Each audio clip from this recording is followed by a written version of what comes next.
powerful presentation. Hi, my name is Kaylin Dowdy. I'm with Amazon Watch.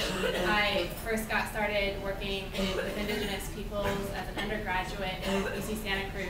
I did field research in the Ecuadorian Amazon on the Waorani, and one of the subgroups of Waorani actually is an isolated group.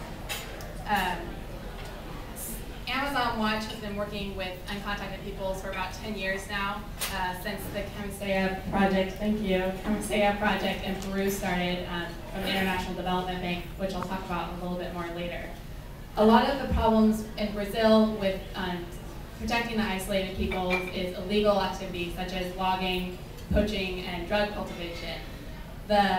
What Amazon Watch works with is a lot of legal activities and government-sanctioned activities like multinational corporations extracting oil and other resources from the Amazon.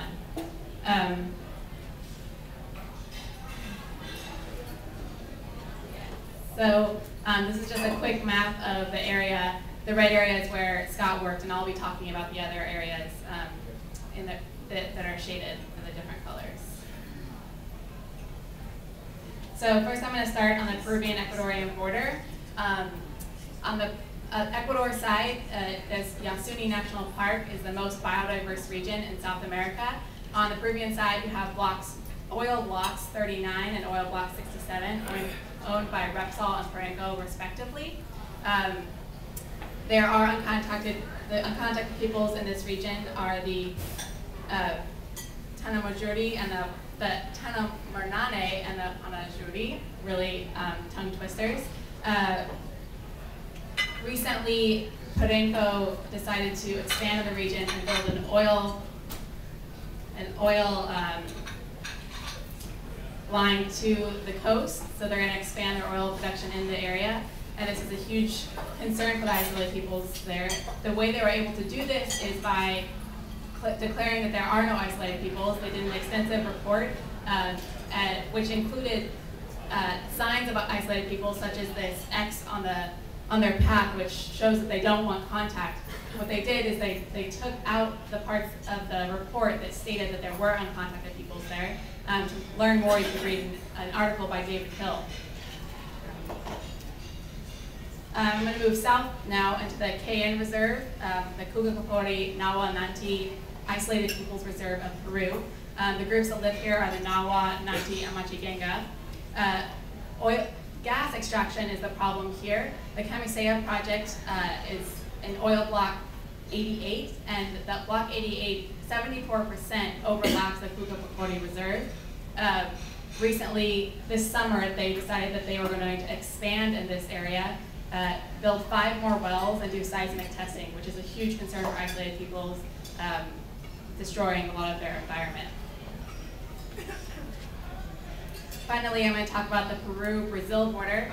The problem here is that Peru doesn't have a strong organization like the one that Scott was talking about in Brazil that protects these isolated peoples.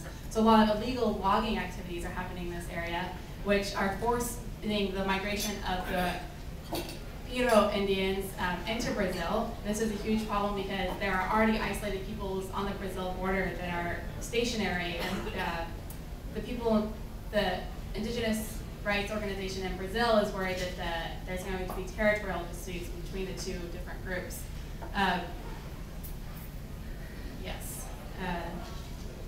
So a lot of this is really depressing, and it's important that we have actions that we can take. The first one is education, and so thank you for all being here because you're educating yourself about the issue, and a lot of people don't know about the issue. You can also read a lot of information online. Also, you can support organizations that are supporting these isolated peoples, such as Amazon Watch and Survival International. Buy Scott's book, read it, learn more about the threats to these isolated peoples. And finally, write letters to the governments, like the Peruvian government and the multinational corporations that are doing these things, to know that there's international concern and to put it on the Peruvian government's radar screen. I just want to make one final note that isolated peoples isn't just about a few people in the far reaches of the Amazon. It has greater implications. So as we go into the climate negotiations next week in Durban, if we were able to save all the forests where isolated peoples are and keep it from being exploited from international companies, that would be a huge contribution to climate change because those forests would stay intact and keep being a carbon sink for climate change. And just to leave you with one final note, if we can't protect isolated peoples and keep them alive, then what does that mean for the future of all of us? So, how many isolated people are there?